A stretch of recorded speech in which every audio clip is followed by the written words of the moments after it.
এই জন্য তো শুভেন্দু অধিকারী, সুকান্ত বাবু যারা আছেন তাদের একটা বলি যে নিজেদের ঘরটাকে আগে সামলান। বাইরে আমাদের দিকে আঙুল তোলার আগে নিজেদের ঘরটাকে আগে সামলাতে হবে। এখন তো বিজেপির মুষল পর্ব শুরু হয়েছে।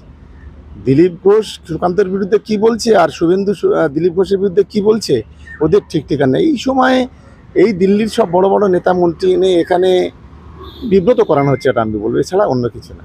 বিজেপির ওই নেতাদের ঘিরে বিক্ষোভ দেখাচ্ছেন বিজেপির কর্মীরাই। এটা তো সবে শুরু হয়েছে, আগামী যত দিন যাবে তত বিজেপির মধ্যে আরও গৃহ যুদ্ধ শুরু হবে।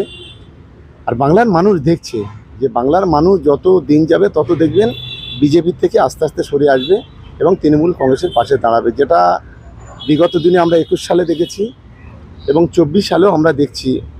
অনেক ঢাক ঢোল পেটানো হয়েছিল, দেশের প্রধানমন্ত্রী বলেছিল 42 সিট নিতে হবে, দেশের স্বরাষ্ট্রমন্ত্রী বলে